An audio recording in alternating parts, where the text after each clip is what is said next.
तो चलिए प्यारे बच्चों, आज हम फिर से वीडियो में दोबारा शुरू करते हैं। और पिछले वीडियो में हमने देखा था कि हमने डायगोनल्स तक स्टडी कर लिया था। आज हम उसका next chapter 3.2.3 convex and concave polygons के बारे में समझेंगे। तो देखिए, आपके सामने कुछ डायग्राम दिख रहे हैं। ये एक हेक्सागोन है, ये ट्रेपेजियम है जिसके बारे में अपन बाद में बात करेंगे। ये एक पैरेललोग्राम है, ये रेक्टेंगल है और ये एक हेक्सागोन है। चलिए, इनकी डिटेल हम बाद में समझेंगे, पर अभी हम देख रहे हैं कॉन्वेक्स एंड कॉनकेव पॉलीगन्स के बारे में हम समझ रहे हैं।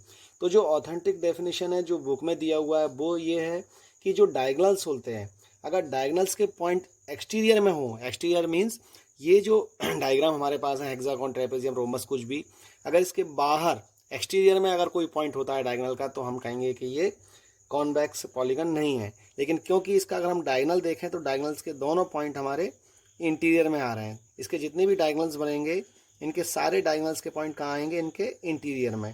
दैट मीन्स ये कौन से पॉलीगन है? इनको हम कहेंगे कॉन्वेक्स पॉलीगन। अब मैं आपको सिंपली समझाता हूँ जिससे आप हमेशा याद रखेंगे और कभी नहीं भूलेंगे। कॉन्वेक्स पॉलीगन प्यारे बच्चों वो होता है जो कि उठा हुआ होता है। आप मेरे हाथ से समझिए, ये मेरा हाथ है, ठीक है, या ऐसे समझिए, ये एक मैंने इस टाइप का एक बनाया हुआ है। अब इसे देखें कि यहाँ जो इसका ये वाला सरफेस है, ये कैसा है? उठा हुआ है, ये रिफ्लेक्ट करेगा यहाँ से। और अंदर का जो पार्ट है, ये वाला जो पोर्शन है, ये दबा हुआ है। जो दबा हुआ पार्ट रहता है वो आप कहेंगे उसको कॉनकेव, और जो उठा हुआ पार्ट है उसे आप कहेंगे कॉन्वेक्स। आप मेरे हाथ को देख सकते हैं, ये मेरा हाथ है, यहाँ दबा हुआ है तो ये कहेंगे आप कॉनकेव। यहाँ से अगर ये सरफेस रहेगा तो आप कहेंगे ये कॉन्वेक्स है। चलिए हम इनको डायग्राम से समझते हैं। ये आप सभी देख रहे हैं, ये देखिए, ये जो इसका पार्ट है ये अंदर झुका हुआ है, यहाँ से ये देखेंगे। और अब अगर हम इसके डायगोनल्स बनाएंगे तो ये डायगोनल्स एक्सटीरियर में जाएंगे, ये डायगोनल्स जो है इसके डायग्राम के बाहर जाएंगे, तो हम इसको कहेंगे कॉनकेव पॉलीगन्स। तो ये जो हमारे हैं ये कॉनकेव पॉलीगन्स होंगे, और ये वाले जो होंगे हमारे कॉन्वेक्स पॉलीगन होंगे। अगर किसी को अभी भी समझ में नहीं आया हो तो आप कमेंट करके पूछ सकते हैं। नेक्स्ट हमारा टॉपिक है रेगुलर एंड इरेगुलर पॉलीगन। ये बहुत ही सिंपल है। इसमें आपको क्या करना है कि अगर कोई पॉलीगन रेगुलर है, अगर कोई पॉलीगन रेगुलर है, दैट मीन्स कि वो पॉलीगन रेगुलर है कि नहीं, हमें चेक करना है। तो आपको ये इसके दो पॉइंट देखने हैं। क्या देखना है? फर्स्ट देखना है आपको कि क्या वो पॉलीगन इक्विएंगुलर है। दैट मीन्स क्या उसके उस पॉलीगन के सारे एंगल इक्वल हैं, और क्या उसके जो हमारा पॉलीगन है उसके सारे जो उसकी साइडें हैं वो इक्वल हैं। ये दो चीज़ें आप देखेंगे, इक्विएंगुलर एंड इक्विलेटरल।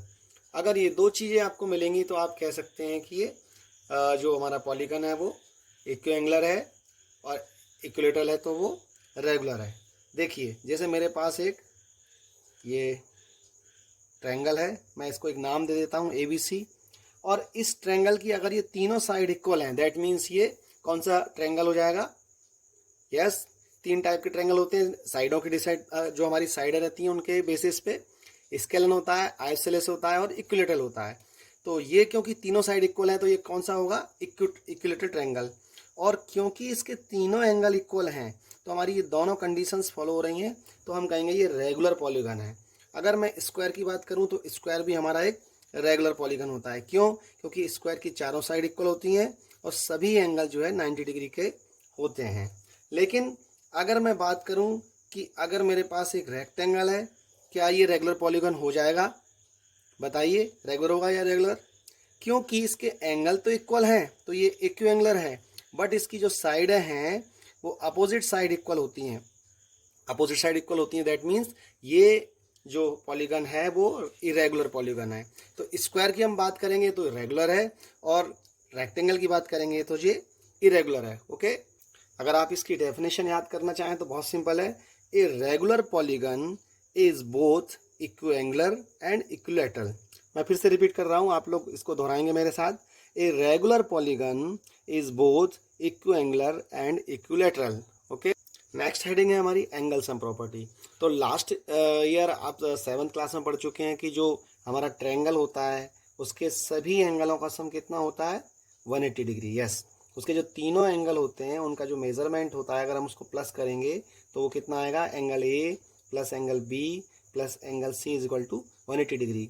और अगर मेरे पास कोई क्वाड्रिलेटरल है, जैसे कि वो रेक्टेंगल हो, स्क्वायर हो, कोई सा भी हमारे पास क्वाड्रिलेटरल है, तो अगर मैं उसके चारों एंगलों का सम कर दूं, ए बी सी डी अपन इसको डिनोटेट कर देते हैं, तो मेरे पास आएगा 360 डिग्री।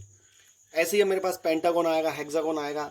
तो अगर मुझे इनके सबके याद करने हैं तो बहुत इजी हो जाएंगे, और मैं आपको एक फार्मूला बताता हूँ, उससे बहुत इजी हो जाएगा। और वो फार्मूला होता है आपका n-2 इंटू 180 डिग्री। ये क्या है, n क्या है यहाँ पे, n है नंबर ऑफ साइड। क्या है, नंबर ऑफ साइड। प्यारे बच्चों आप इसको अलग से नोट कर लीजिएगा। तो अगर मुझे मालूम करना है कि किसी क्वाड्रिलेटरल में जो 4 साइडें होती हैं उसके जो चारों एंगलों का सम है वो कितना होगा, तो मैं n की जगह 4 पुट करूँगा। तो देखते हैं क्या रिजल्ट आता है। 4 में से 2 माइनस करेंगे 2 बचेगा, 2 का 180 माइनस मल्टीप्लाई कर देंगे तो 360 मिलेगा। अगर मैं मान लीजिए कि मेरे पास कोई पेंटागन है और पेंटागन के सभी एंगलों का सम मुझे निकालना है। पेंटागन है मेरे पास, पेंटागन के सभी एंगलों का सम कितना होगा, जैसे मान लीजिए उसमें 5 एंगल हैं, A B C D and E, 5वां एंगल ई हो गया। तो इस फॉर्मूले से मैं निकालूंगा तो क्या होगा, 5 माइनस 2 इंटू 180, 5 माइनस 2 3 रह जाएगा, 180 से मैं मल्टीप्लाई करूंगा तो कितना जाएगा 540। दैट मीन्स पेंटागन के सभी एंगलों का सम 540 होता है। ऐसे ही मैं हेक्सागन हेप्टागन सभी का निकाल सकता हूं, जो मेरे fill in the blanks true false match the following में काम आएगा। तो प्यारे बच्चों हम नेक्स्ट वीडियो में मिलेंगे। इसके बाद मैं आपको करवाऊंगा 3.1 एंड 3.2। ठीक है प्यारे बच्चों, तो आप लोग पढ़ते रहिए और आगे बढ़ते रहिए।